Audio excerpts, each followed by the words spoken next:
Can you tell me first though, tell everybody why you wanted to be a Marine in the first place? Cause I think, that's for all of us, it's like this very intimate decision.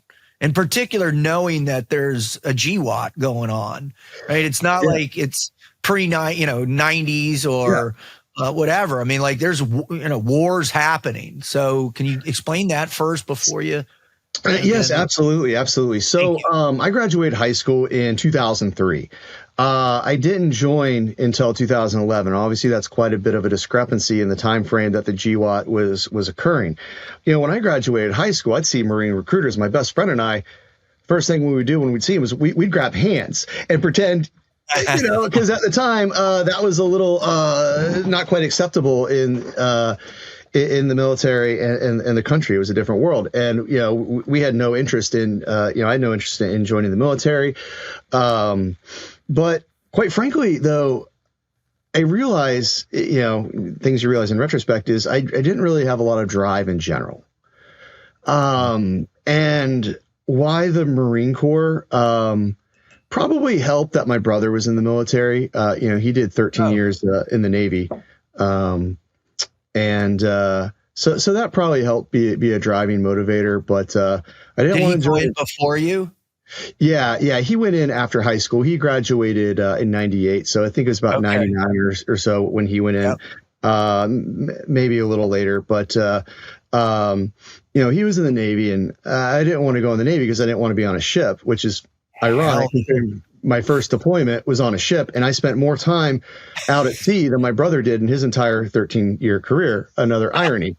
But, I didn't want to go in the Air Force.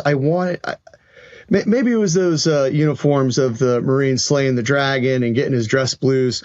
That got a lot of us. But I knew something had to change. And I graduated college because my parents were like, go to college. You got to get a degree. And halfway through college, I was like, I want to drop out in a list. And they were like, no, you're finishing college. And so I was like, okay, all right, we'll finish this. And then, so I graduate college. I'm living back at my parents' place, working 3 jobs, one of which was the same one that I had been working while in college. And I knew something had to change. And at this point, I certainly, I had bumped up, like I was 250 some pounds. Like I was a big guy.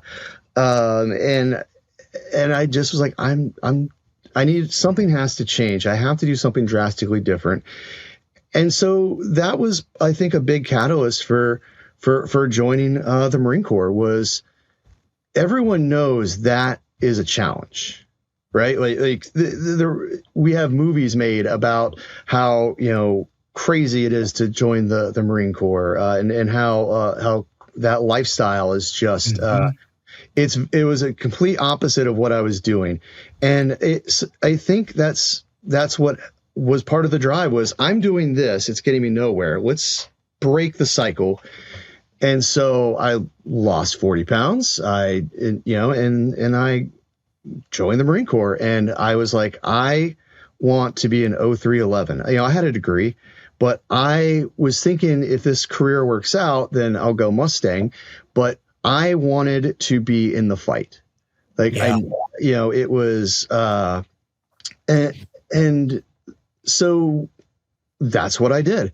I remember going into the recruiter, as 250 pounds and telling him I'm here for the job. And one of the recruiters, who was a sergeant, he was a mortarman. And he made my life hell until I left there. And thank God he did. Because he pissed me off, and that drove me more. And I don't know if he understood that or if he was trying to get me out of there because, like, you don't fit here. Either way, I made it through. And, they kept, when I passed the ASVAB, I got like an 84, 87, something like that. And my sergeant, who was my recruiter, he was like, you can have any job you want in the Marine Corps with this. I'm like, I want infantry. He reiterates, you can have any job you want in the Marine Corps. And I'm like, no, this is what I want to do. I'm not here. I'm not here just for a job. I need this challenge. I needed it. I may not have known it quite fully then, but that's what it was. I needed it. And then, so obviously I go through all that. First deployment ends up being the Mew, which was insane. I was on the USS New York. The bow of that ship was made from steel from the trade towers. Wow. The whole ship is, there's just so much pictures, photos from 9/11. It's a memorial to those who fell there. And to serve on that was really cool.